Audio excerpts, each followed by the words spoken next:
اعوذ باللہ السمیع العلیم من الشیطان اللعین الرجیم بسم اللہ الرحمن الرحیم الحمد للہ الملک الحق المبین المتصاغر لعظمتہ جبابرۃ الطاغین المتخاضع لکبریائہ اوتاد المتمردین المعترف بربوبیتہ سائر الخلق اجمعین والصلاة والسلام والتحیۃ والاکرام علی اشرف النبیین وخاتم المرسلین سیدنا و مولانا ابی القاسم محمد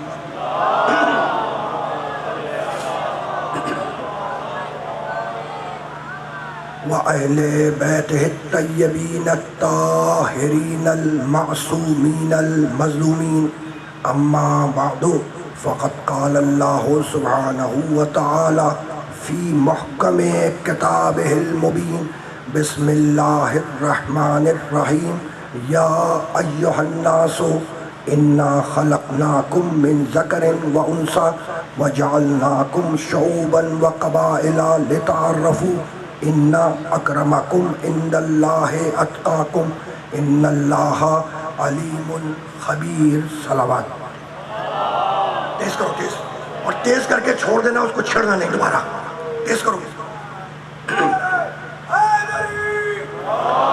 یا علی، بس اب چھڑنا نہیں۔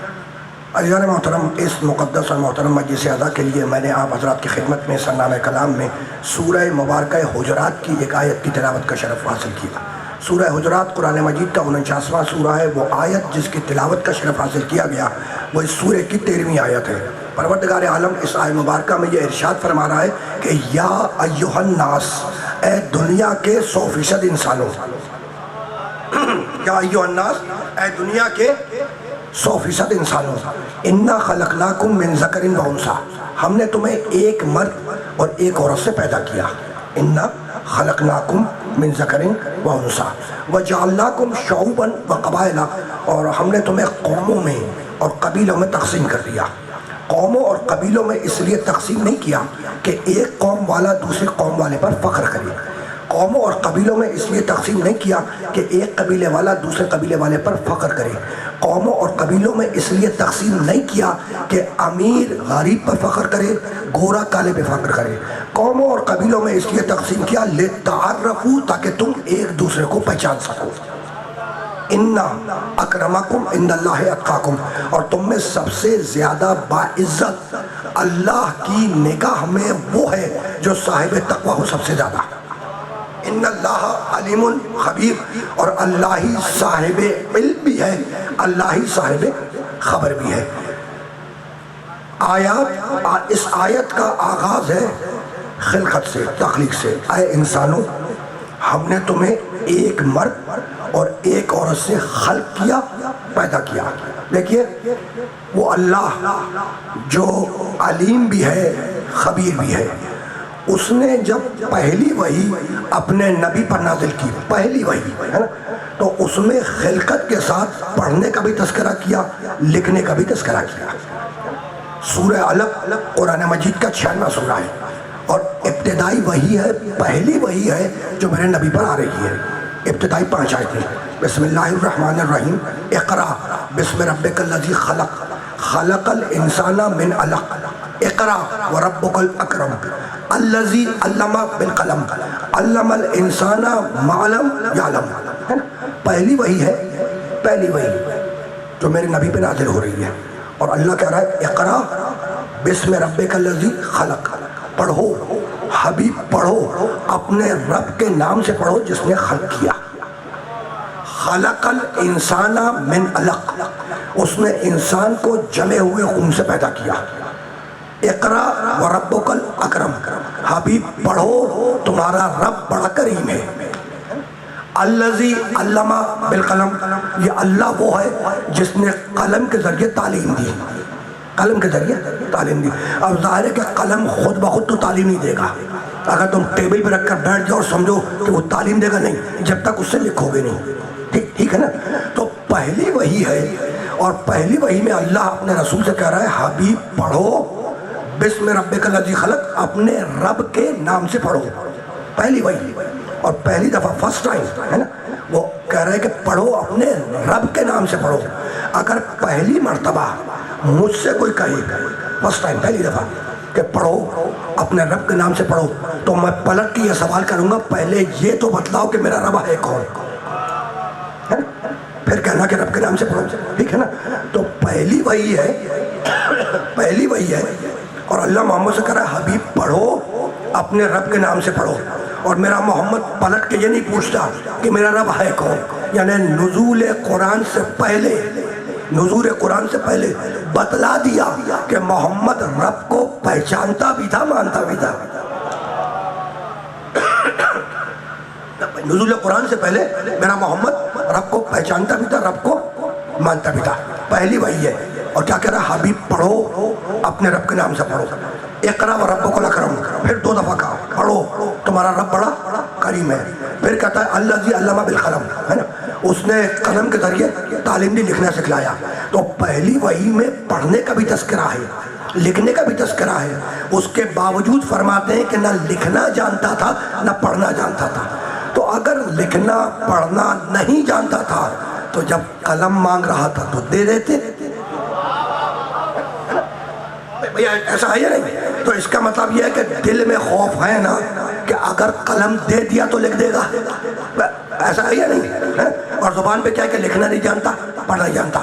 تو دیکھو بھائی یہ پہلی وحی ہے، پہلی وحی. اور اللہ کہہ رہا ہے دو دفعہ کہا پڑھو پڑھو، یعنی پہلی وحی میں کہہ رہا ہے پڑھو پڑھو. اب میں ہاتھ جوڑ کے کہوں پروردگار تیرا نبی پڑھنا تو جانتا نہیں ہے، تو کیوں بار بار کہہ رہا ہے کہ پڑھو؟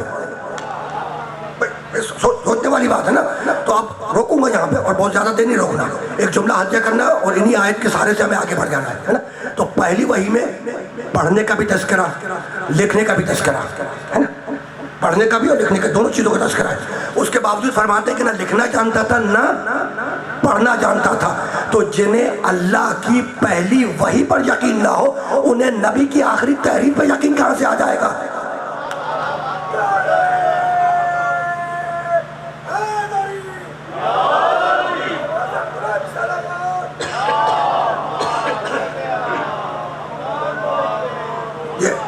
ہلکی بلکی آسان باتیں، مشکل نہیں ہے.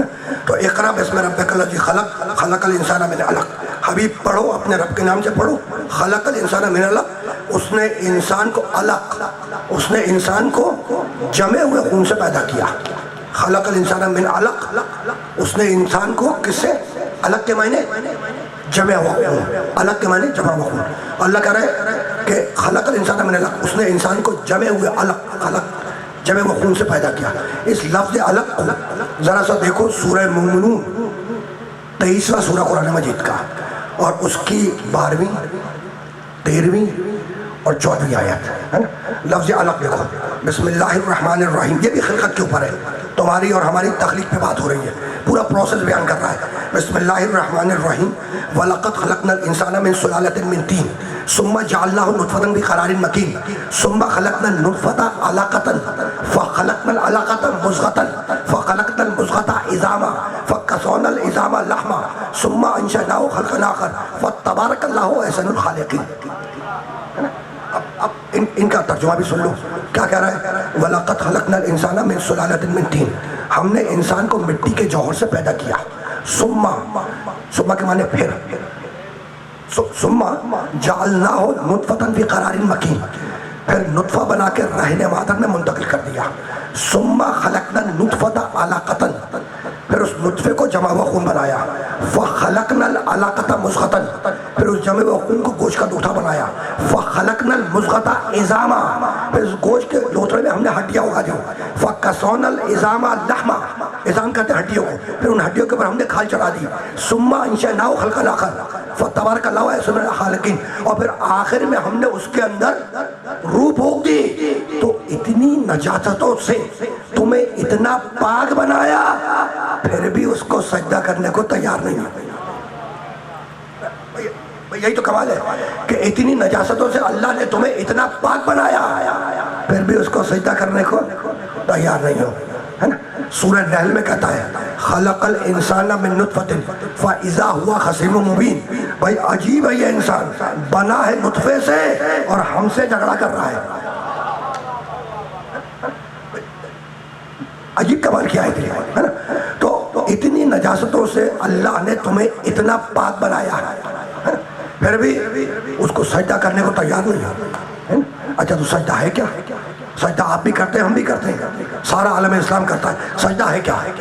پیشانی کو، سر کو مٹی میں رکھ دینا، مٹی پر رکھ دینا اللہ کی بارگاہ میں، اور کیا کہنا؟ سبحان ربی العالی و بحمدہ.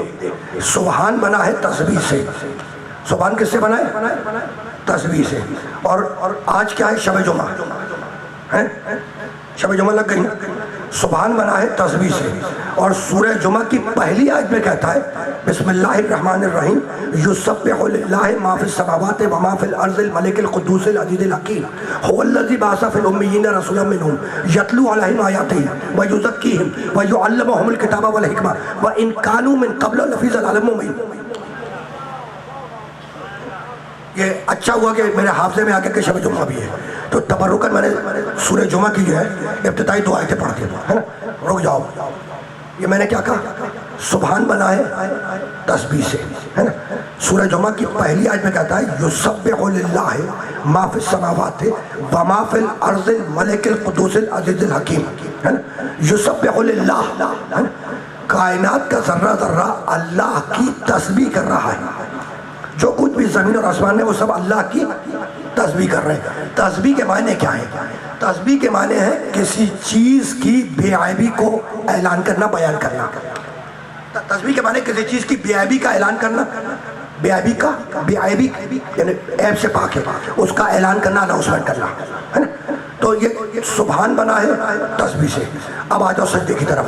تم نے پیشانی سر اللہ کی بارگاہ میں رکھ دیا مٹی کے اوپر، اور کیا کہا؟ سبحان ربی العالی و بحمدہ، یعنی اس کی بے عیبی اور اس کی بڑائی کا اعلان کیا کہ وہ بے عیب ہے، وہ اعلیٰ ہے. اسی کا نام سجدہ ہے نا.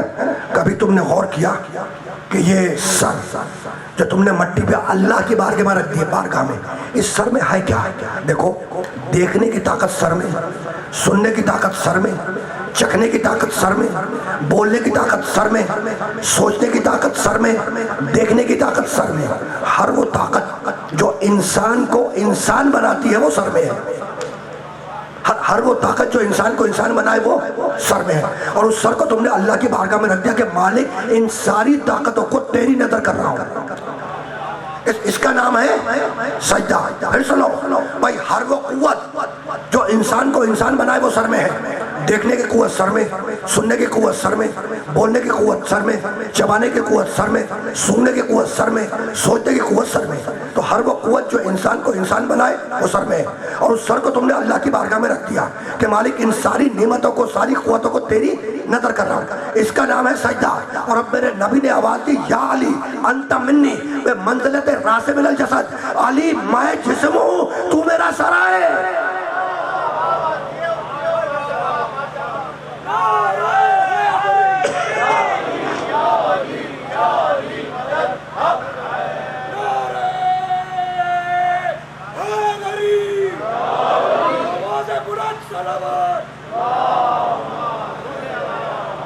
یا علی، منزلت یہی ہے، نسبت یہی ہے تجھ میں اور مجھ میں کہ میں جسم ہوں، تو میرا سر ہے.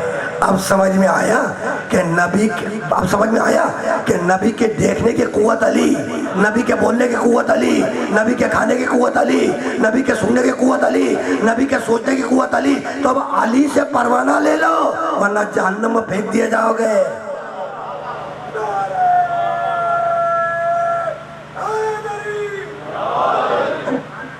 علی سے کیا لے لو؟ پروانہ لے لو. پروانہ تو سمجھتے ہیں نا، علی سے پروانہ لے لو. اور عالم اسلام کے بہت بڑے بزرگ ہیں، صحابی رسول ہیں، ان سے روایت ہے. حضرت صدیق رضی اللہ تعالی عنہ سے روایت ہے. وہ فرماتے ہیں کہ لا یجوز، کوئی بھی پل صراط کو پار نہیں کر سکتا جب تک علی سے پروانہ نہ لکھوا لے. صحابی رسول سے روایت ہے یہ. کیا فرمایا انہوں نے کہ کوئی بھی پل صراط کو پار نہیں کر سکتا. سب نے لکھا ہے, علماء اسلام نے اس روایت کو نقل کیا ہے. کیا فرمایا حضرت صدیق نے کہ کوئی بھی پل صراط کو پار نہیں کر سکتا جب تک علی سے پروانہ نہ لکھوا لے. میں ہاتھ جوڑ کے عرض کروں کہ مسلمان تو نبی سے لکھوانے کا عادی نہیں ہے, علی سے کیا خاک لکھوائے گا؟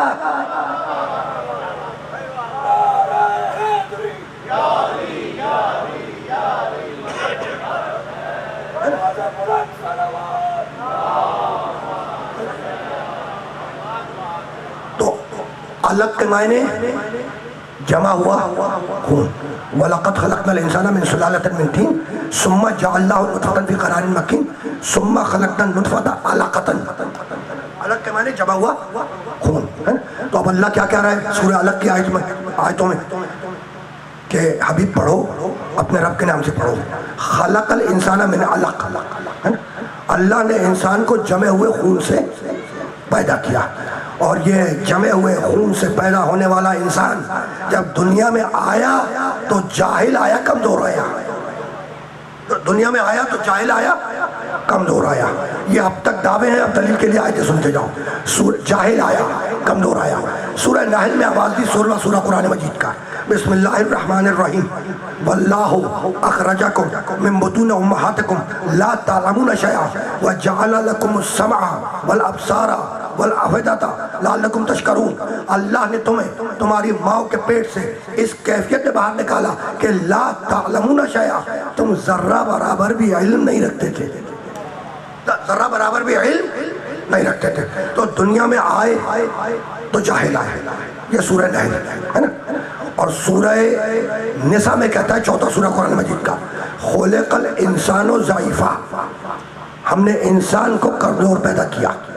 خلق الانسان ضعیفا, اللہ نے انسان کو کمزور پیدا کیا ہے نا. تو بطن مادر سے, ماں کے پیٹ سے جب دنیا میں آئے تو دو عیب لے کر آئے. دو, جاہل آئے, کمزور آئے ہے نا. اب جاہل آئے اور تم چلے جہالت سے, جہالت سے چلے اور تم نے کالجوں میں, مدرسوں میں, درسگاہوں میں, اسکولوں میں, یونیورسٹیز میں جا کے علم حاصل کیا, عالم بن گئے. بھائی یہی تو ہے نا.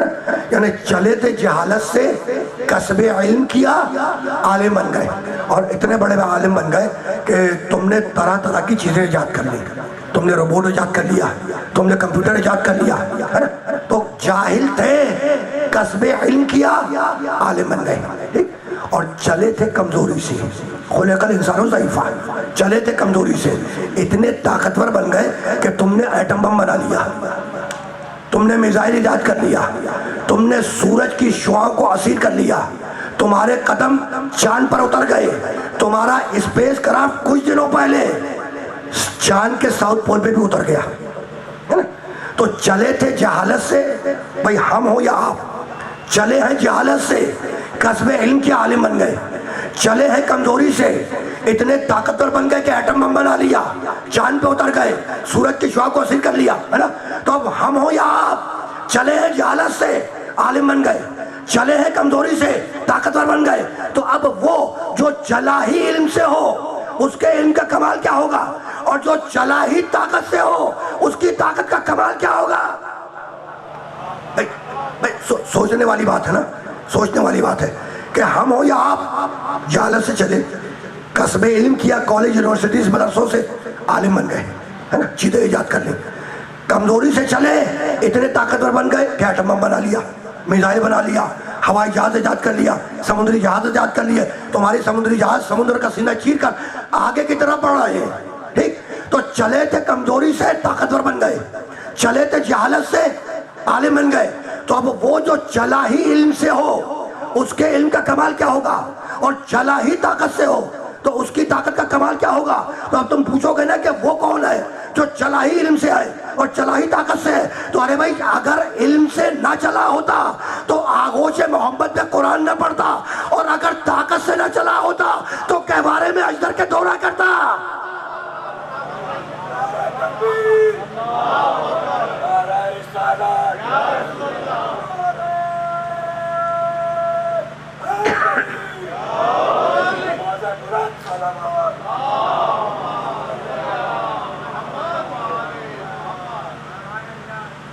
باتیں تو پہنچ رہی ہیں نا، مشکل باتیں تو رہیں نہیں، ہلکی پھلکی آسان باتیں ہے نا. تو اب وہ جو چلا ہی علم سے ہو اس کے علم کا کمال کیا ہوگا. اچھا رک جاؤ یہاں پہ ذرا سا 2 دقیقوں کے لیے رک جاؤ ہے نا.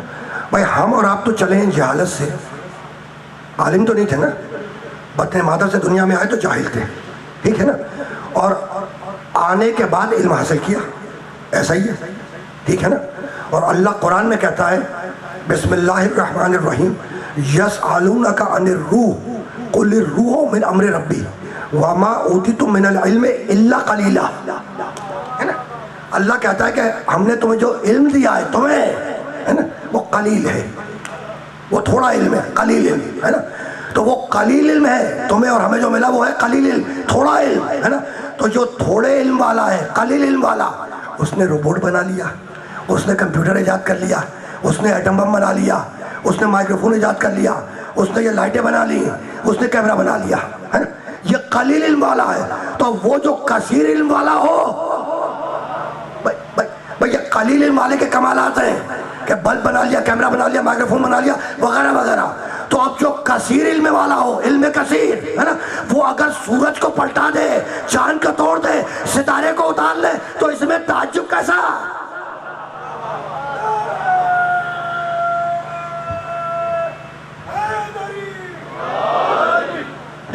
پہنچ رہی ہے بات؟ ابھی اس طریقے سے نہیں پہنچی جیسے میں پہنچانا چاہ رہا ہوں. تو اب تمہیں ایک آیت اور ہدیہ کروں میں ہے نا اسی علم کے حوالے سے، تاکہ بات ذرا سا اور واضح ہو جائے ہے نا. دیکھو اللہ قرآن میں ذکر کرتا ہے کہ ایک من الکتاب والا تھا. کیا تھا؟ من الکتاب والا ہے نا. من الکتاب یعنی جس کے پاس کتاب کا تھوڑا علم تھا. جا کے دیکھنا قرآن. ایک تھا من الکتاب والا جس کے پاس کتاب کا تھوڑا علم تھا. وہ پلک جھپکنے سے پہلے تخت بلقیس لے آیا تھا. جو من الکتاب والا تھا وہ پلک جھپکنے سے پہلے تخت بلقیس لے آیا تھا. اور ایک اور ہے جس کا تذکرہ سورہ رات میں کیا، بسم اللہ الرحمن الرحیم وَيَقُولُ الَّذِينَ كَفَرُوا لَسْتَ مُرْسَلًا قُلْ كَفَى بِاللَّهِ شَهِيدًا بَيْنِي وَبَيْنَكُمْ وَمَنْ عِندَهُ عِلْمُ الْكِتَابِ. علم الکتاب جو من الکتاب والا تھا وہ پلک جھپکنے سے پہلے تخت بلقیس لے آیا. تو اب وہ جس کے پاس کتاب کا پورا علم ہو،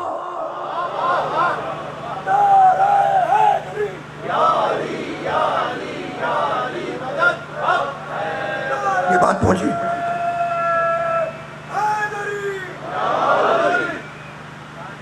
پہنچ گئی یہ بات، آسان ہے. اور میں کہہ چکا ہوں کہ گفتگو بہت زیادہ طویل نہیں ہے، لیکن ظاہر ہے کہ کچھ معروضات تو تمہیں ہدیہ کرنا ہی ہے نا. تو اب رکنا نہیں ہے، اس مرحلے سے تھوڑا سا آگے جانا ہے نا. کتاب کا پورا علم، یہ بھی علی کے کمالات میں سے ایک کمال ہے نا. میں نے ترجمہ نہیں کیا آیت کا، سن لو آیت کا ترجمہ.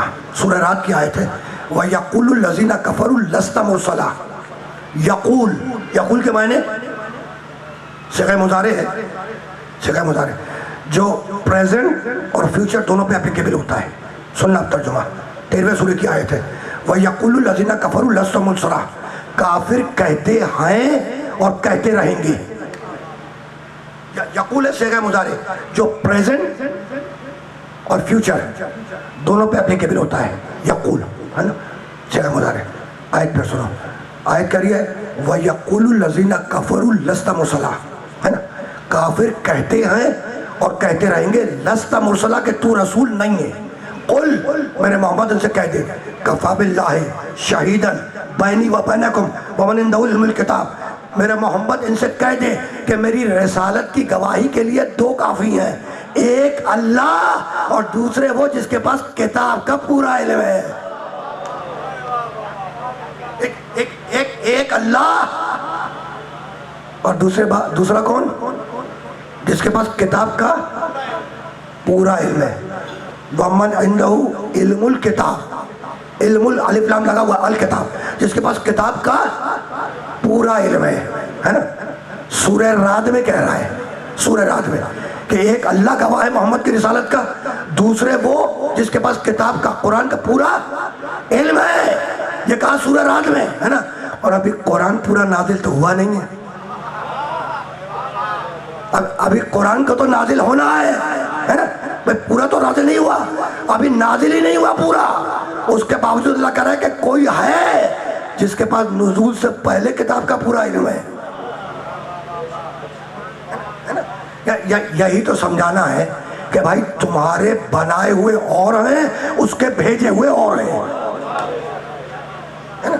اب رک جاؤ ذرا سا اس آیت پر، مجھے جانا تو کہیں اور تھا لیکن ذرا سا 2 دقیقوں 4 دقیقوں کے لیے یہاں پہ رکو اس آیت پر۔ کمال کی آیت ہے، کمال کی۔ یقول، کافر کہتے ہیں اور کہتے رہیں گے کہ تو رسول نہیں ہے، لست مرسلا، قل میرے محمد ان سے کہہ دے، کیا کہہ دے؟ کفا باللہ، کفا باللہ، کہ میری رسالت کی گواہی کے لیے اللہ کافی ہے۔ کفا باللہ شاہدن و بینی و بینکم، ہے نا؟ تو میری رسالت کی گواہی کے لیے اللہ کافی ہے، اور دوسرا وہ جس کے پاس کتاب کا پورا علم ہے، رسالت کی گواہی کے لیے، ہے نا؟ اچھا تو ایک اللہ، محمد کی رسالت کے 2 گواہ ہیں، ایک اللہ ہے، ایک اللہ، اور دوسرے کون؟ جس کے پاس کتاب کا پورا علم ہے، پورا علم ہے نا؟ اور تمہیں معلوم ہے کہ وہ کون ہے، میں ابھی نام نہیں لے رہا۔ ایک اللہ گواہ ہے محمد کی رسالت کا، اور ایک وہ جس کے پاس کتاب کا پورا علم ہے نا؟ اچھا تو اللہ خود گواہی دینے کے لیے آیا؟ سوال ہے، میں کہہ رہا نا کفا باللہ، رسالت کی گواہی کے 2، رسالت کی گواہی کے لیے 2 کافی ہیں، کافی ہے، کفا، ہے نا؟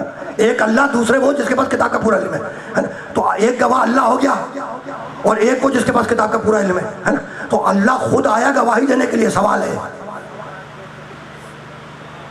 نہیں آیا، ہے نا؟ تو پھر اللہ کی طرف سے گواہی کیا ہے؟ اللہ کی طرف سے گواہی کیا ہے؟ بھائی اللہ کی طرف سے گواہی ہے اس کی کتاب قرآن مجید۔ پہنچ گئی بات؟ اللہ کی طرف سے اس کی گواہی کیا ہے؟ اس کی کتاب قرآن مجید۔ میں یہی تو سمجھانا چاہ رہا ہوں کہ اللہ کی گواہی کیا ہے؟ یہ کتاب اللہ کی گواہی ہوتی ہے نا؟ اس لیے کہ اگر اللہ سے ہٹ کر کوئی اور بھی ہوتا تو وہ بھی تو اپنے پیغمبر بھیجتا، کتابیں بھیجتا۔ یہ دیکھو توحید کی باریکیاں ہیں جو کبھی کبھار میں لیکچر دے دیتا ہوں ادھر ادھر یونیورسٹیز میں، تو وہاں پڑھتا ہوں، لیکن آج موڈ ذرا بدلا ہوا ہے، اس لیے میں نے ممبر سے بھی یہ باریک باتیں کرنا شروع کر دی، تو کبھی کبھی ایسے بھی سن لیا کرو، ہے نا؟ ٹھیک ہے نا؟ تو اب اللہ کی گواہی کیا ہے؟ اس کا قرآن، ٹھیک ہے؟ تو قرآن گواہ ہے، اور ایک وہ جس کے پاس کتاب کا پورا علم ہے نا؟ تو جب اللہ کی طرف سے گواہی قرآن ہے، کتاب ہے نا، تو کہہ دے کہ محمد کی رسالت کے 2 گواہ، ایک یہ کتاب، دوسرا وہ جس کے پاس کتاب کا علم ہے۔ کہا سب کچھ کہوں گا لیکن کتاب کو کافی نہیں کہوں گا۔ میں کہہ سکتا تھا نا یہ کتاب کافی ہے، اور وہ جس کے پاس کتاب کا پورا علم ہے۔ کہا بھائی سب کچھ کہوں گا لیکن تنہا کتاب کو کافی نہیں کہوں گا، کہیں گے ورڈ مسیوز نہ ہو جائے، ہے نا؟ بس رکنا نہیں ہے۔ اب دیکھو بھائی، دیکھو اب میں کہہ چکا ہوں کہ اب ذرا سا تھوڑا سا بولنے کا ڈھنگ بھی بدل گیا ہے نا؟ تو اب محمد کی رسالت کے کتنے گواہ ہیں؟ 2 گواہ، ایک قرآن، دوسرے علی، ہے نا، جس کے پاس کتاب کا پورا علم ہے۔ تو مفسرین نے، علماء اسلام کی بات کر رہا ہوں، اپنے گھر کی کتاب کی بات نہیں کر رہا، سب نے لکھا ہے نا، کہ ایک گواہ اللہ، یعنی اللہ کی طرف سے قرآن، اللہ خود تو نہیں آئے گا گواہی دینے، قرآن گواہ ہو گیا، ٹھیک؟ اور دوسرے کون؟ علی، ٹھیک ہے نا؟ دوسرے علی، ٹھیک ہے۔ اچھا جب معلوم ہے کہ علی گواہ ہے، جب معلوم ہے کہ علی گواہ ہے کتاب کا پورا علم والا، ہے نا، تو نام لے دیتا، بھائی نام لے دیتا نا، ہے نا؟ تو اگر نام لے دیتا تو گواہی فقط علی پہ رک جاتی ہے۔ ابھی میں آسان کروں گا اس جملے کو، میں کہہ چکا ہوں کہ میں اپنے ڈھنگ سے ہٹ کے بات کر رہا ہوں، ابھی آسان کروں گا، ہے نا؟ واپس آؤ اس آغاز کے جملے تک۔ میں نے یقول کے معنی کیا بتلائے تھے؟ صیغہ مضارع ہے جو پریزنٹ اور فیوچر دونوں پہ اپلیکیبل ہوتا ہے۔ کافر کہتے ہیں، اس وقت کی بات ہو گئی، ہے نا؟ اور کہتے رہیں گے، ہے نا؟ کافر کہتے ہیں اور کہتے رہیں گے کہ تو رسول نہیں ہے، کہتے ہیں یہ اس وقت کی بات ہو گئی، کہتے رہیں گے قیامت تک کی بات ہو گئی، ہے نا؟ تو کیا کافر دنیا سے ختم ہو گئے؟ بھائی سوال ہے نا، کیا کافر دنیا سے ختم ہو گئے؟ ہے نا بھائی؟ ختم ہو گئے، بھائی اگر ختم ہو گئے تو پچھلے سالوں میں دیواروں پہ لکھنے والے کون؟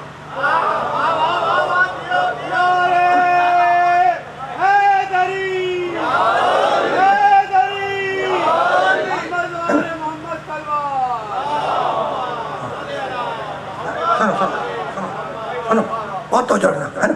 کافر کہتے ہیں اور کہتے رہیں گے کہ تو رسول نہیں ہے، ٹھیک ہے نا. تو کیا کافر دنیا سے ختم ہو گئے؟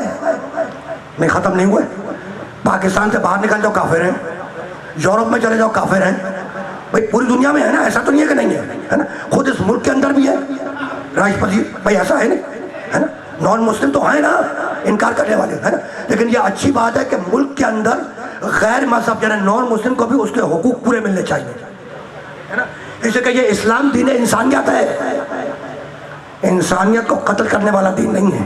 اگر تاریخ اٹھا کے دیکھو گے کردار محمد کی، ہے نا، میرے نبی کی، تو میرے نبی نے کافر مشرکوں کو جو آئے ان کے علاقے میں بسے ان کو قتل نہیں کیا، ان کے گرجے کو جلایا نہیں، ان کے مندروں کو آگ نہیں لگوائی. چیلنج کر رہا ہوں، دکھا دو، ہے نا. تو اگر اسی نبی کے ماننے والے ہو تو اپنے کرداروں کو بھی بہتر بناؤ. بھئی تمہارے کردار بہتر ہو. دیکھو وہ جو نان مسلم تھے نا وہ تلوار سے مسلمان نہیں ہوئے، وہ کردار سے مسلمان ہوئے، کردار سے. نبی کی تلوار نہیں تھی، نبی کا کردار تھا. تو تم بھی اپنے کرداروں کو ایسا بناؤ کہ سامنے والا دیکھ کر کہے کہ جب یہ ایسا ہے تو اس کا نبی کیسا ہوگا. پہنچ گیا یہ پیغام؟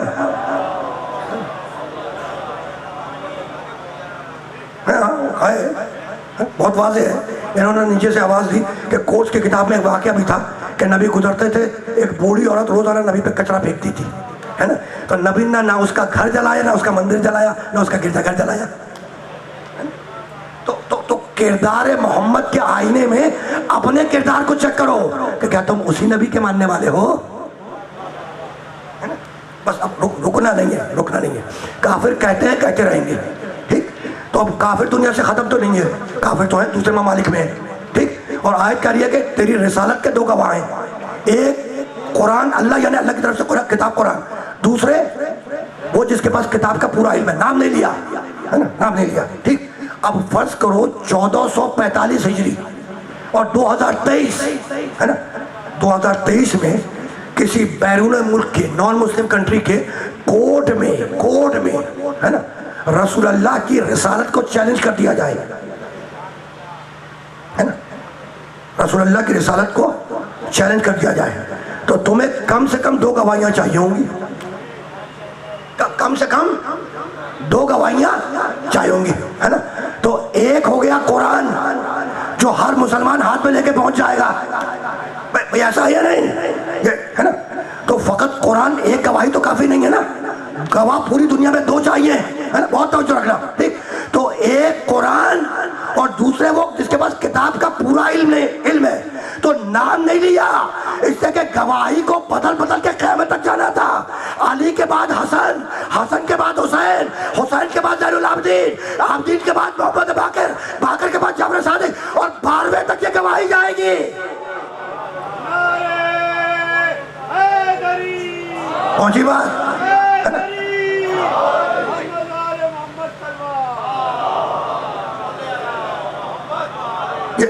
یہ بات پہنچی کہ نام کیوں نہیں لیا؟ کہہ دیتا علی نہیں. اگر علی کہہ دیتا تو گواہی علی پہ رک جاتی، ہے نا. چونکہ کافروں کو قیامت تک جانا ہے اور ہر زمانے میں 2 گواہ ضروری ہیں، ہے نا. اگر چیلنج ہو جائے میرے نبی کی رسالت کا کسی بیرون ملک کی کورٹ میں تو ساری دنیا کا مسلمان بھائی ایک گواہ لے کے پہنچ جائے گا قرآن لے کر، ہے نا. اور گواہی کم سے کم 2، ہے نا.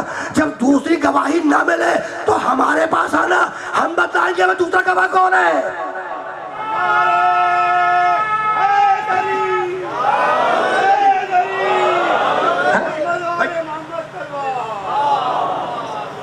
پہنچی بات؟ پیچھے والے سامنے بات پہنچ گئی؟ مشکل باتیں تو نہیں ہے بھائی. کم سے کم 2 گواہ چاہیے نا، ہے نا.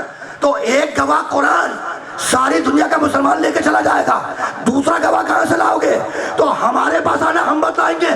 اسی لیے زیارت میں کہا السلام علیکہ یا شریک القرآن.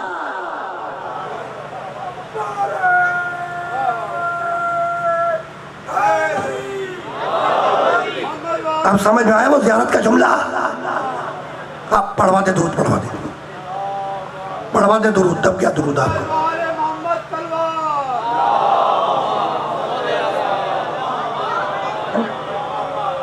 پہنچ گئی بات؟ جو زیارت میں کہتے ہو السلام علیکہ یا شریک القرآن، اے وہ جو قرآن کے ساتھ رسالت محمد کی گواہی میں شریک ہے. بس ہاں، یہ بات تو درمیان میں آ گئی ہے نا، اور اب مجھے واپس وہیں پہ جانا ہے جہاں پہ بات کو روکا تھا. یہ تو درمیان میں آ گئی بات ہے نا. خلق الانسان من علق، ہم نے انسان کو جمے ہوئے خون سے پیدا کیا ہے نا، جمے ہوئے خون سے.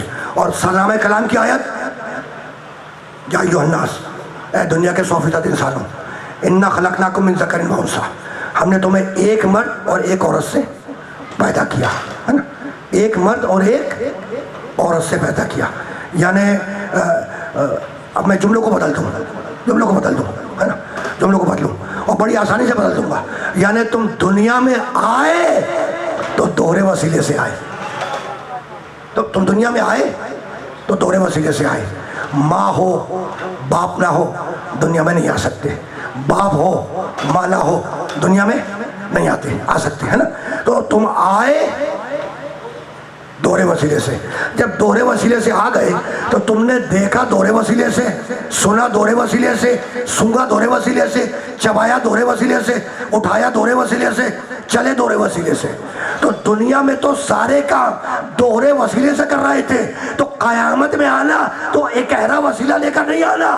اسی لیے نبی نے کہا کہ قرآن بھی دے کے جا رہا ہوں، اہل بیت کو بھی دے کے جا رہا ہوں.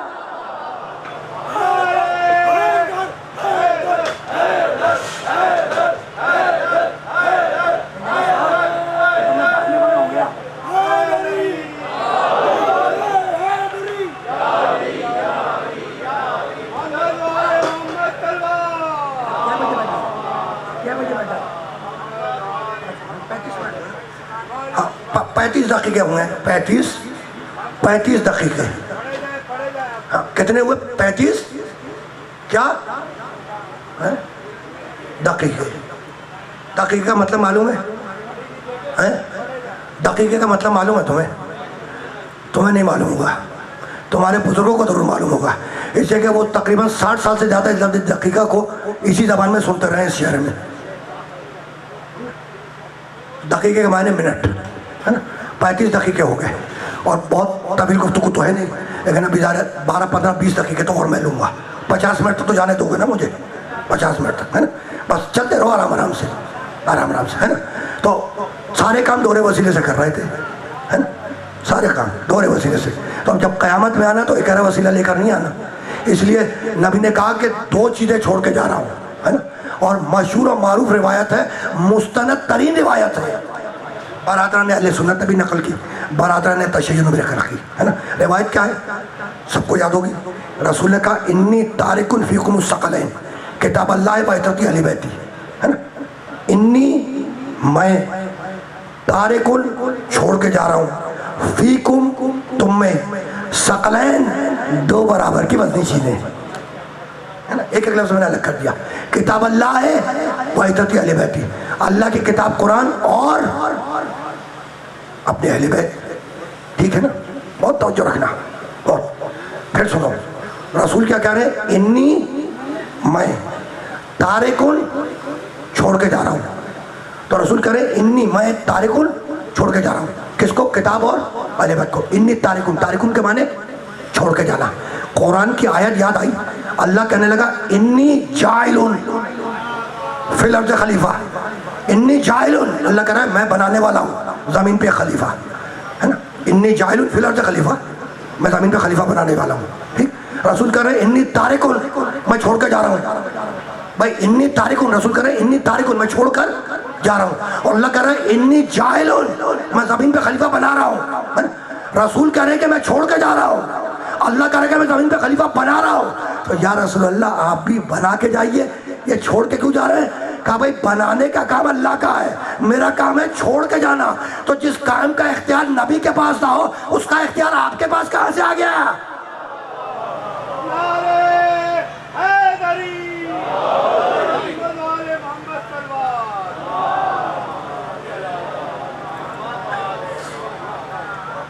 پہنچ رہی نا باتیں؟ بس رکنا نہیں ہے. اور میں نے پوری روایت نہیں پڑھی. رسول کہنا ہے انی تارکن فیکم الثقلین، میں تم میں 2 برابر کی. ثقلین کے معنی دو برابر کی وزنی چیزیں چھوڑ کر جا رہا ہوں، قرآن اور اہل بیت۔ ثقلین کے معنی دو برابر کی وزنی چیزیں ہے نا، وہ کیا ہے؟ قرآن اور اہل بیت۔ یعنی نگاہ محمد میں جیسا قرآن ویسے اہل بیت، جیسے اہل بیت ویسا قرآن ہے نا۔ اور اس کے بعد کا جملہ نبی کہتے ہیں ما ان تمسکتم بہما لن تضلوا بعدی، ہے نا، اگر تم قرآن اور اہل بیت سے متمسک ہو گئے، انہیں تھام لیا ہے نا، تو میرے بعد ہرگز گمراہ نہیں ہوگے، ہے نا۔ لن تضلوا بعدی، اس کا معنی کیا ہوئے کہ اگر قرآن اور اہل بیت کو تھام لیا تو تم میرے بعد گمراہ نہیں ہوگے، ہے نا۔ کن سے کہا؟ جو رسول کے پاس تشریف فرما تھے، کیا کہا کہ اگر قرآن اور اہل بیت کو تھام لیا تو میرے بعد گمراہ، لن تضلوا بعدی، میرے بعد ہرگز گمراہ نہیں ہوگے، ہے نا۔ تو جن سے کہا ان کے گمراہ ہونے کا اندیشہ تھا یا نہیں؟ بھائی روایت ہم تک پہنچی نا، تو جن سے کہا تو ان کے گمراہ ہونے کا اندیشہ تھا یا نہیں، ہے نا۔ تو جہاں گمراہی کا اندیشہ ہو، اگر انہی کے ہاتھ میں اور انہی کو وارث بنا کے چلا جائے تو مسئلہ نازک ہو جائے گا، ہے نا۔ تو اب بات یہاں تک آ گئی تو دو جملے یہاں پہ سنو، ہے نا۔ اسے کہ میں نے وہ آیت پڑھ دی انی جاعل فی الارض خلیفہ، تو اب یہیں پہ رک جاؤ۔ اب تک ہماری بات ہو رہی تھی دور وسیلے کی، ہے نا، اور اب بات آ گئی ہمارے باپ آدم تک۔ بات کہاں تک آ گئی؟ ہم سے چل کر ہمارے باپ آدم علیہ السلام تک آ گئی۔ دیکھو آدم پوری انسانیت کے باپ ہیں، آدم ہمارے بھی باپ ہیں، آپ کے بھی باپ ہیں، پوری انسانیت کے باپ ہیں، ان کے بھی باپ ہیں جو وسیلے کے منکر ہیں۔ آدم تو پوری انسانیت کے باپ ہیں، ہے نا۔ اور میرے نبی کی حدیث تو تمہیں یاد ہوگی، بڑی معتبر روایت ہے، بزرگوں نے کتابوں میں لکھی ہے نا۔ نبی نے فرمایا کنت نبیا وآدم بین الماء والطین، میں اس وقت بھی نبی تھا جب تمہارا باپ آدم پانی اور مٹی کے درمیان تھا۔ بڑی مشہور روایت ہے، بڑے بڑے علماء نے نقل کیا ہے۔ کیا کہا میرے نبی نے؟ نبی نے کہا کنت نبیا وآدم بین الماء والطین، میں اس وقت بھی نبی تھا جب تمہارا باپ آدم بنا نہیں تھا، پانی اور مٹی کے درمیان تھا۔ یعنی تمہارا باپ بنا نہیں تھا، میں اس وقت بھی نبی تھا۔ تو جب تمہارا باپ مجھ جیسا نہ ہوا تو تم مجھ جیسے کیسے ہو جاؤ گے؟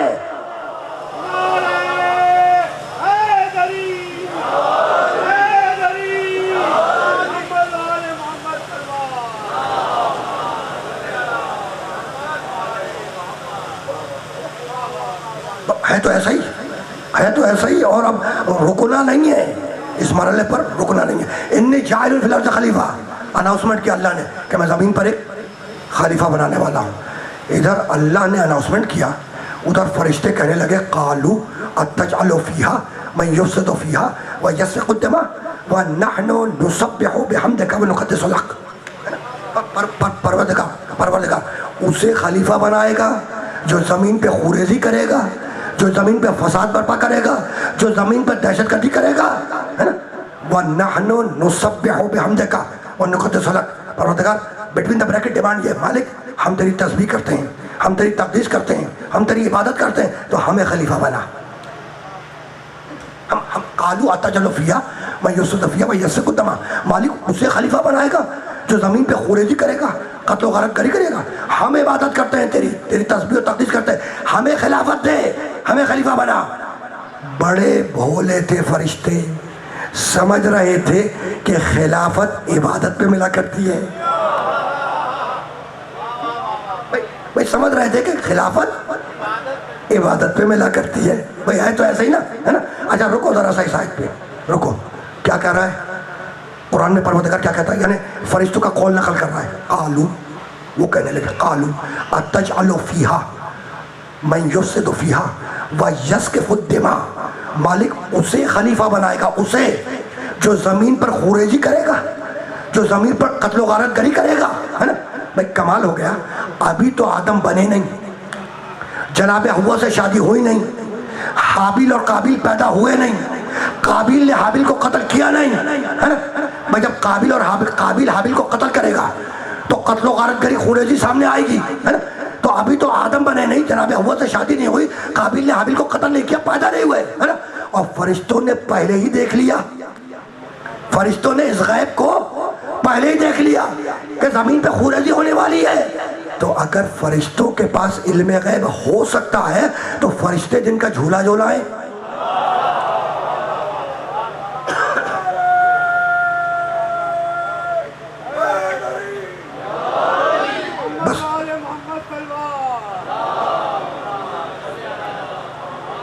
پانچ چھ منٹ بہت توجہ رکھے گا نا. تو جیسے ہی فرشتوں نے between the bracket interest show کیا کہ پروردگار عبادت تو ہم کرتے ہیں, تسبیح و تقدیس تو ہم کرتے ہیں, ہمیں خلیفہ بنا ہے نا. ثم عرضهم على الملائکۃ فقال انبئونی باسماء هؤلاء ان کنتم صادقین, ہے نا.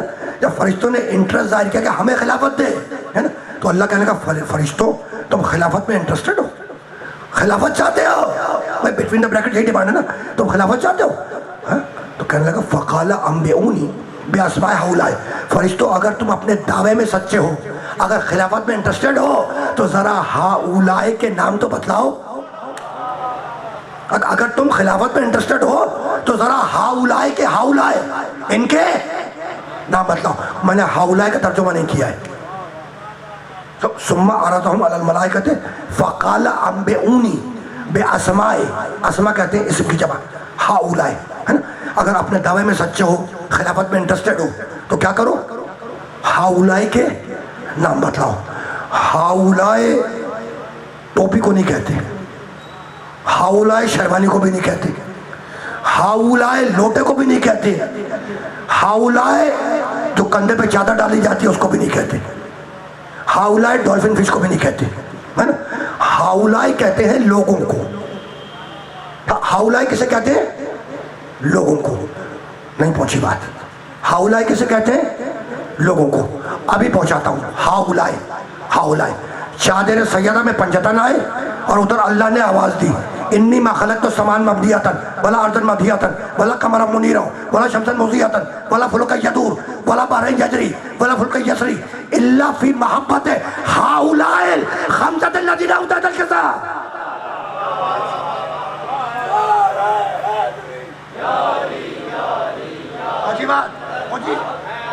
پیچھے والے بات پہنچ, اب زحمت سماعت نہیں ہے, مجھے اندازہ ہو گیا. میں بس اب بہت ہی تیزی کے ساتھ اختتامی مرحلے میں داخل ہوں گا, لیکن دو جملے ہدیہ کرنے ہیں, بس 2 جملے, ہے نا. اور ابھی بھی 40 دقیقے ہوئے ہیں, نہیں 40.5 نہیں, 44.5 دقیقے, 44.5. تو اس کا مطلب یہ ہے کتنے باقی رہ گئے, 44.5 ہو گئے, 15.5 دقیقے باقی ہوئے, ہے نا, 15.5. ہاں, تو اب مجھے 5 منٹ 6 منٹ دو فضائل کے لیے, اور پھر میں گیا اختتامی مرحلے میں. بہت توجہ رکھنا, ہے نا. تو اللہ کہہ رہا ہے فرشتوں سے, بھائی اگر خلافت میں انٹرسٹڈ ہو نا, دعوے میں سچے ہو, خلافت میں انٹرسٹڈ ہو, تو ہؤلاء کے نام بتلاؤ. تو ہؤلاء ڈولفن فش کو نہیں کہتے, ہؤلاء چادر کو نہیں کہتے, ہؤلاء کمبل کو نہیں کہتے, ہؤلاء لوٹے کو نہیں کہتے, ہؤلاء کہتے ہیں لوگوں کو. ہؤلاء کسے کہتے ہیں؟ لوگوں کو. تو اللہ کیا کہہ رہا ہے کہ فرشتوں اگر تم خلافت میں انٹرسٹڈ ہو, اپنے دعوے میں سچے ہو, تو ذرا ان لوگوں کے نام بتلاؤ, ان لوگوں کے نام بتلاؤ, ہے نا. بھائی کمال ہو گیا. اللہ کہہ رہا ہے, اگر فرشتوں سے کہہ رہا ہے کہ اگر خلافت میں انٹرسٹڈ ہو تو کس کے نام بتلاؤ؟ ان لوگوں کے, ہے نا. بھائی ابھی تو آدم بنے نہیں, جناب حوا سے شادی نہیں ہوئی.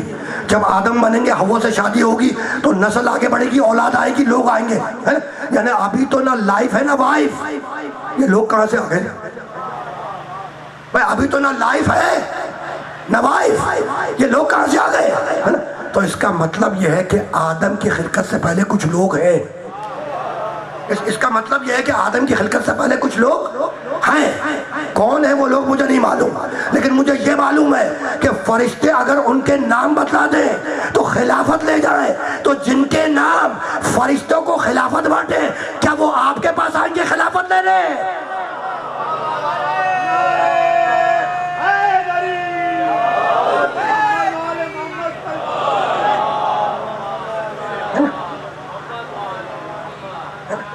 اب جیسے ہی اللہ نے کہا کہ ان کے نام بتلاؤ, ان لوگوں کے, ہے نا.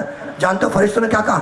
کہنے لگے مالک لا علم لنا الا ما علمتنا, پروردگار ہم تو اتنا جانتا ہے جتنا تم نے بتلا دیا, اب نہیں معلوم کہ یہ لوگ کون ہیں, ہے نا. تو فرشتے یہ کہہ کر اپنے آپ کو وڈرا کر گئے کہ لا علم لنا الا ما علمتنا, بس جتنا بتایا تو نے اتنا جانتے ہیں, نہیں معلوم کہ یہ لوگ کون ہیں. ادھر فرشتوں نے اپنے آپ کو وڈرا کیا, اللہ مڑا آدم کی طرف اور کہنے لگا اے میرے آدم, اے میرے بشر, اے میرے خلیفہ, انبئہم باسمائہم, ذرا فرشتوں کو ان لوگوں کے نام تو بتلاؤ. ذرا فرشتوں کو ان لوگوں کے ذرا نام تو بتلاؤ. آدم نے انگڑائی لی, کہا مالک بتلا دو, کہا کہ بتلا دو. ایک مرتبہ آدم نے آواز دی, انت المحمود ہذا محمد, انت العالی ہذا علی, انت فاطر السماوات ہذا فاطمہ, انت المحسن ہذا حسن, انت خاتم الحسن ہذا حسین علیہ السلام.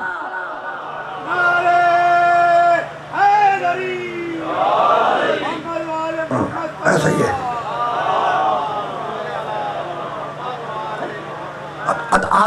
دیکھو جا کے دیکھو یہ روایت ملتی ہے نہیں ملتی ہے نا. آدم علیہ السلام نے کیا کہا, انت المحمود ھذا محمد, تو محمود ہے یہ محمد ہے, تو اعلیٰ ہے یہ علی ہے, تو فاطر السماوات ہے فاطمہ زہرا ہے, تو محسن ہے یہ حسن ہے, تو قدیم الاحسان ہے یہ حسین علیہ السلام ہے نا. جیسے ہی آدم نے فرشتوں کو پنجتن کے نام بتائے, محمد, علی, فاطمہ, حسن, حسین, جیسے ہی آدم نے پنجتن کے نام بتائے, اللہ بولا فرشتوں کی طرف اور کہنے لگا فرشتوں اسجدوا لآدم, اب آدم کو سجدہ کرو, اب آدم کو سجدہ کرو. تو پنجتن کے نام بتلانے کے بعد آدم کو سجدہ ہوا, آدم کو آدم نام ملا. تو جب پنجتن کے نام نہ بتلا کر آدم نہ رہے تو آپ آدمی کیسے رہ جاؤ گے؟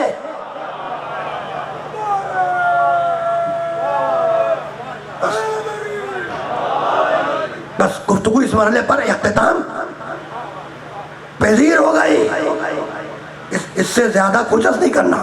اب آپ بابا سبحان اللہ کہہ رہے ہیں تو مجھے ایکسٹرا 2 دقیقے لینے ہوں گے آپ کے سبحان اللہ کا جواب دینے کے لیے. بھائی دے رہے ہو 2 دقیقے دے رہے ہو مجھے, تو میں ان کی خدمت میں عرض کر دوں ایکسٹرا. میں تو روک رہا تھا یہاں پہ تقریر کو, لیکن اب سنو بھائی سنو, 1-2 جملے اور سن لو ٹھیک, اور انہی سے سوال کر رہا ہوں. میں کمال ہو گیا, فرشتوں نے ہاؤلائے پنجتن, فرشتوں نے پنجتن کے نام بتلائے نہیں بتلائے. کس نے بتلائے؟ آدم نے. یعنی پنجتن کے نام کس نے تعلیم کیا فرشتوں کو؟ آدم نے, ہے نا. آدم نے تعلیم کیا فرشتوں کو پنجتن کے نام. میں یہی سمجھا رہا ہوں, ہے نا. اچھا ان فرشتوں میں ظاہر جبریل سید الملائکہ بھی ہوں گے, ہے نا. جبریل سید الملائکہ بھی تو ہوں گے نا, سارے فرشتوں کی بات ہو رہی ہے. تو آدم نے فرشتوں کو تعلیم دی, ہے نا. اس میں جبریل بھی ہوگا علیہ السلام. ٹھیک, آدم ہے پہلے نبی, محمد ہے آخری نبی, ہے نا. آدم ہے چھوٹے نبی, میرا محمد ہے کائنات کا سب سے بڑا نبی. تو وہ جو چھوٹا نبی ہے, جو اولو العزم بھی نہیں ہے نا, وہ تو فرشتوں کو تعلیم دے, اور محمد کے لیے کہتے ہو کہ جبریل نے آ کے پڑھایا. یہ منطق بھی سمجھ میں نہیں آیا آج تک, یہ منطق بھی آج تک سمجھ میں نہیں آئی, ہے نا. کہ وہ جو پہلا نبی ہے, اور میں نے کہا کہ آدم علیہ السلام تو اولو العزم بھی نہیں ہے نا. میری بات مان لینا.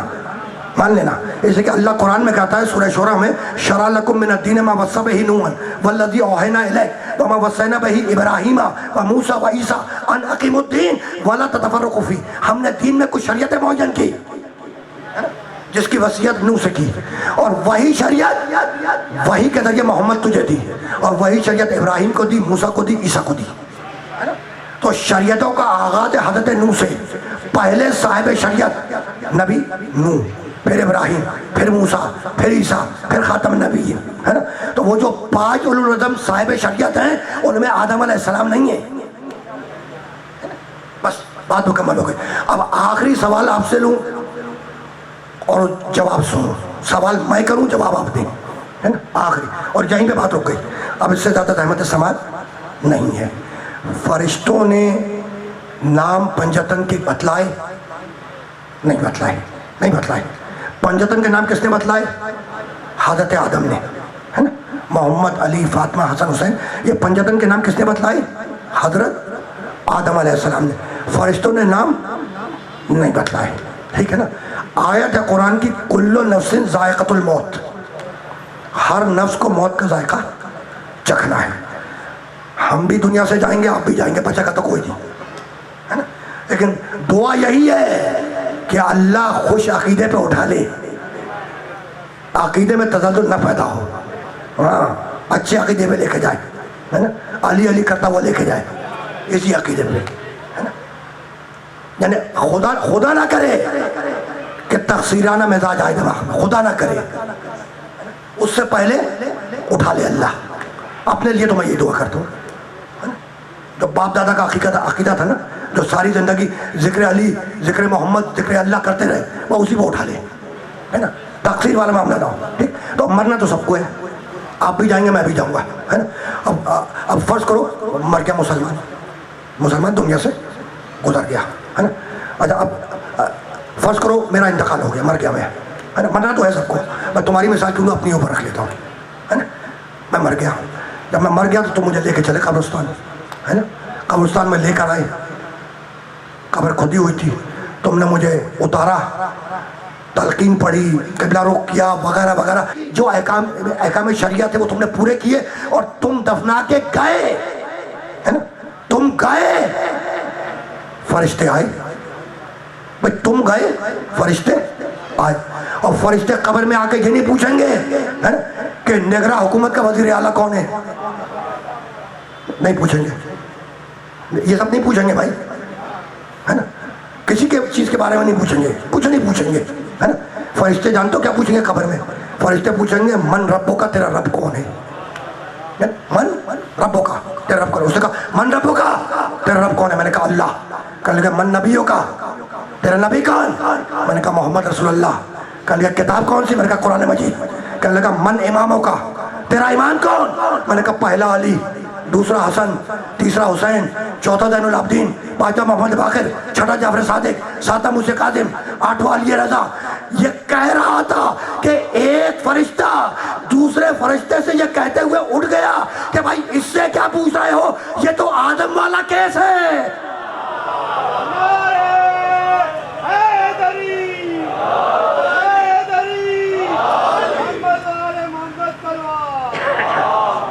آدم والا کیس ہے نا.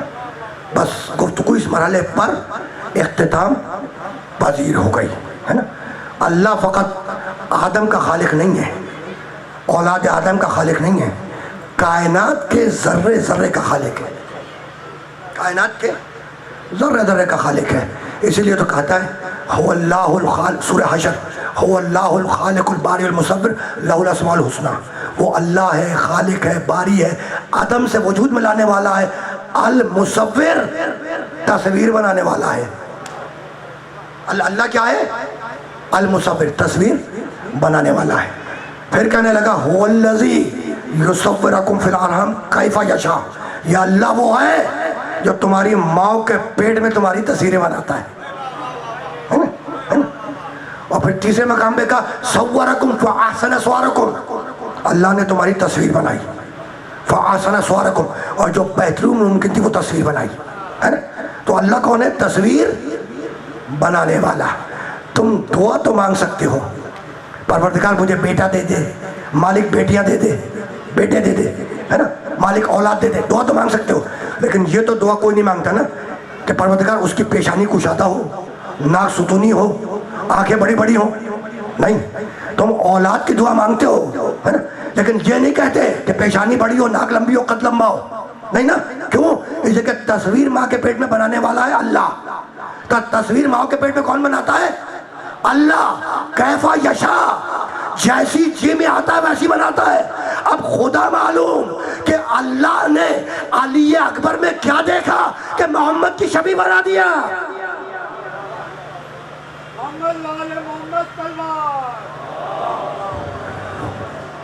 بس آ گئی نا بات کربلا والوں تک آ گئی. علی اکبر کا نام لیا، کربلا والے، کربلا والے. بھئی ایسا ہی ہے نا.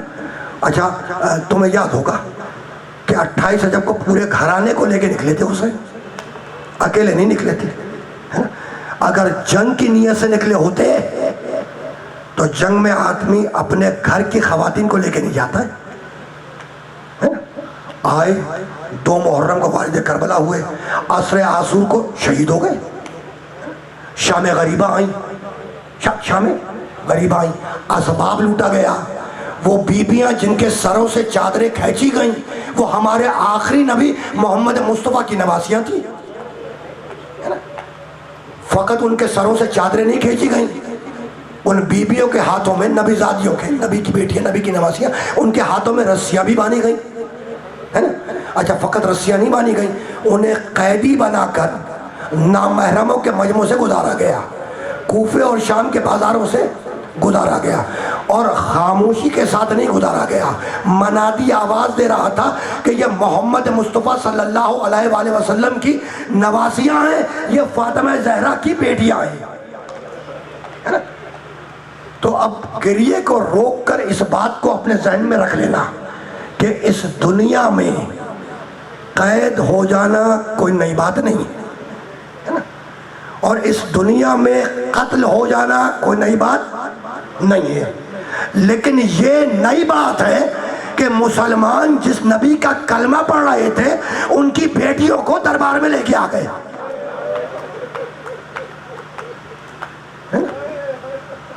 اور جانتے ہو جب شام غریبہ میں نبی زادیوں کے خیموں کو آگ لگائی گئی تو اس خیمے میں ایک چھوٹی بچی بھی تھی جس کے دامن میں آگ لگی، جس کے دامن میں آگ لگی، اور یہ وہی بچی ہے جو حسین کے سینے پر سونے کی عادی تھی۔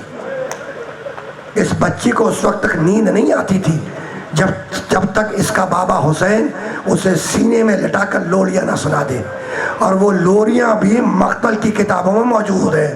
حسین یہ لوریاں دیتے تھے سکینہ کو کہ وہ گھر حسین کے لیے ویران ہے جس میں سکینہ موجود نہ ہو۔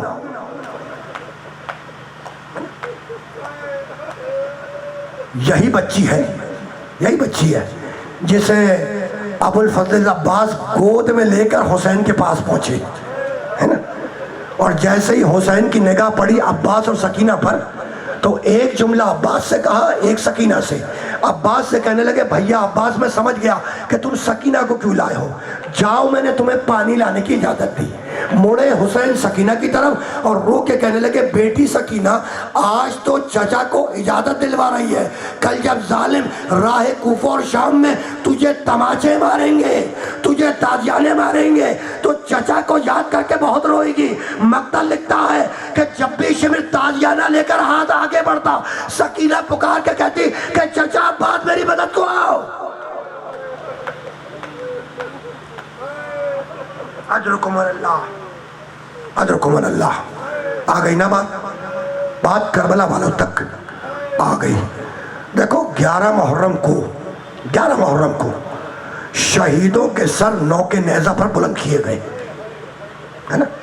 جس نیزے کی انی کے اوپر حسین ابن علی کا سر تھا وہ خولی نامی ایک ظالم کے ہاتھ میں تھا، ہے نا؟ خولی کے نیزے کے اوپر میرے مولا حسین ابن علی کا سر تھا، اور جس نیزے کے اوپر علی اکبر کا سر تھا وہ حسین ابن نمیر کے ہاتھ میں تھا، ہے نا؟ حسین ابن نمیر کے ہاتھ میں وہ نیزہ تھا جس کے انی کے اوپر علی اکبر کا سر تھا، خولی کے ہاتھ میں وہ نیزہ تھا جس کے انی کے اوپر حسین کا سر تھا، ہے نا؟ خولی قسم کھا کے کہتا ہے کہ پورے راستے میں نے یہ محسوس کیا کہ جدھر جدھر اکبر کا سر مڑتا تھا حسین کا سر خود بخود اس کے پیچھے پیچھے مڑ جاتا تھا۔ ظالم کہہ رہا ہے، ظالم قسم کھا کے کہہ رہا ہے کہ جدھر جدھر اکبر کا سر مڑتا تھا ادھر ادھر حسین کا سر خود بخود مڑ جاتا تھا۔ خولی کی زوجہ کا نام سالویہ ہے، یہ سالویہ، خولی کی زوجہ سالویہ، یہ حسین کے گھرانے سے محبت کرتی تھی۔ جانتے ہو یہ سالویہ کون تھی؟ جب علی کوفے میں تھے، ہے نا، تو اس وقت یہ سالویہ شہزادی زینب کے پاس قرآن سیکھنے آیا کرتی تھی۔ جب علی شہید ہو گئے تو آل محمد نے طے کیا کہ مدینے واپس پلٹیں گے۔ جب آل محمد جا رہے تھے تو سالویہ شہزادی زینب کے پاس آئی اور کہا کہ بی بی آپ جا تو رہی ہیں لیکن وعدہ کیجئے کہ جب بھی کوفے آنا ہوگا تو آپ میرے گھر ضرور تشریف لائیں گی۔ جانتے ہو زینب نے کیا جواب دیا؟ کہنے لگی سالویہ اگر آنا ہوا، کوفے آنا ہوا تو بھیا حسین کے ساتھ آنا ہوگا، ہے نا؟ یہ علی کی بیٹی بول رہی ہے کہ اگر کوفے آنا ہوا تو بھیا حسین کے ساتھ آنا ہوگا، جا کے حسین سے وعدہ لے۔ سالویہ حسین کے پاس آئی، ہاتھ جوڑے، کہا فرزند رسول آپ جا تو رہے ہیں، ہے نا؟ سب فرزند رسول آپ جا تو رہے ہیں، لیکن وعدہ کیجئے کہ جب بھی کوفے آئیں گے تو آپ میرے گھر مہمان ضرور آئیں گے. وعدہ کیجئے، وعدہ کیجئے مولا فرزند رسول کہ جب بھی کوفے دوبارہ آئیں گے تو میرے گھر مہمان ضرور ٹھہریں گے. جانتے ہو حسین نے کیا کہا سالویہ میں وعدہ کرتا ہوں کہ جب بھی کوفے آنا ہوا تو تیرے گھر ضرور آؤں گا، لیکن سالویہ ایک شرط ہے. کہا فرزند رسول وہ شرط کیا ہے؟ کہا سالویہ شرط یہ ہے کہ تو مجھے اس وقت پہچان لے. کہا فرزند رسول کیسے نہیں پہچانوں گی؟ ہے نا، زمانہ گزرتا رہا، گزرتا رہا زمانہ، ہے نا. حسن بھی شہید ہوئے، ہے نا. خبر عام ہوئی کہ حسین نے 28 رجب کو مدینہ چھوڑا. سالویہ کے کانوں تک یہ خبر پہنچی.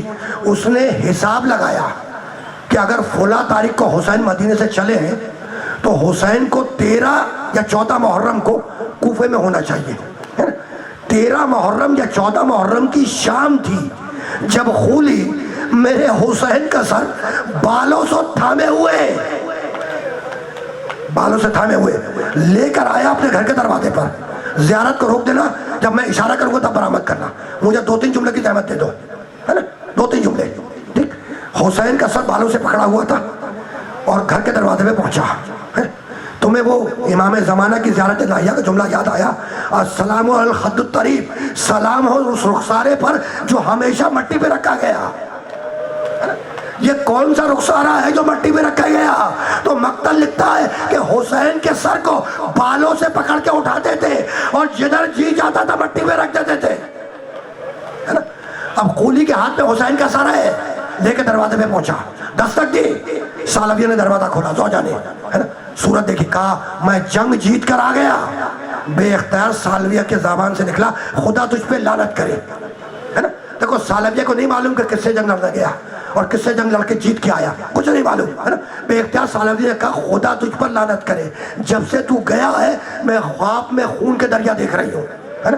اب قولی جانتا ہے کہ حسین والوں سے محبت کرتی ہے. قولی نے سر حسین کو پیچھے چھپایا اور لے کر آیا آنگن میں. آنگن میں ایک تنور تھا، اس تنور کو کھولا اور سر حسین کو اس تنور میں رکھ دیا اور اوپر سے بند کر دیا، ہے نا. سورج غروب ہوا، رات طلوع ہوئی، ہے نا. آدھی رات کے وقت، ہے نا، سالویہ کسی کام سے باہر آئی آنگن میں. حجرے سے نکلی اور آنگن میں آئی. جب آنگن میں آئی تو اس نے دیکھا کہ تنور سے نور ساتے ہیں، نور نکل رہا ہے نا. گھبرا کر دوڑتی ہوئی تنور کے قریب آئی اور آنے کے بعد اس نے تنور کا ڈھکنا ہٹایا. اب جو ہٹایا تو دیکھا کہ اس کے اندر ایک سر رکھا ہوا ہے جس میں سے نور نکل رہا ہے، نور ساتے ہو رہا ہے. گھبرا کے پوچھنے لگی کہ آپ ہیں کون؟ جیسے ہی پوچھا آپ ہیں کون، سر حسین سے آواز آئی کہ سالویہ میں آ گیا، سالویہ میں آ گیا. اب جو آواز سنی تو سالویہ نے پہچانا اور چیخ مار کے رونا شروع کیا. 2 جملے، بس 2 جملے کی زحمت ہے. سالویہ نے چیخ مار کے رونا شروع کیا. اس کی چیخ سے خولی جاگا، باہر آیا، سالویہ کا ہاتھ تھاما، کھینچتا ہوا لے کے گیا حجرے میں، اسے حجرے میں بند کر دیا، ہے نا. اور اب وقفے سے خولی اپنے حجرے سے باہر آتا، تنور میں سر حسین کو دیکھتا، واپس حجرے میں جاتا. جب تیسری یا چوتھی مرتبہ، بس آخری جملہ ہے، جب تیسری یا چوتھی مرتبہ خولی نکل کے آیا آنگن میں اور تنور کو کھولا تو دیکھا کہ سر حسین موجود نہیں ہے. سر حسین موجود نہیں ہے. اس نے کچھ نہیں کیا، ننگے پاؤں دوڑتا ہوا حسین ابن نمیر کے گھر پہ گیا جس کے پاس علی اکبر کا سر تھا. اس کے دروازے میں دستک دی، اس نے دروازہ کھولا. کہا کہ آدھی رات کا وقت تو اس میرے مقام پر، بات کیا ہے؟ کہا بس اتنا بتلا دے کہ علی اکبر کا سر کدھر ہے.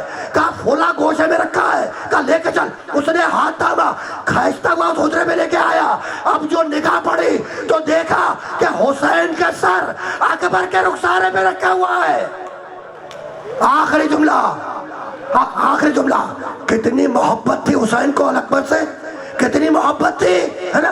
وقت آیا، کہا بیٹا اکبر صدارو. آخری جملہ ہے، بیٹا اکبر صدارو.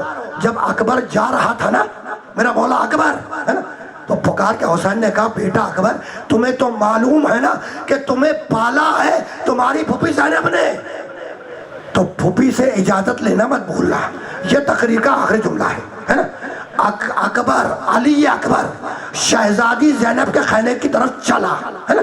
ساری بیویاں آئیں اور زینب کے خیمے میں جمع ہو گئیں. اکبر شہزادی زینب کے خیمے میں داخل ہوا.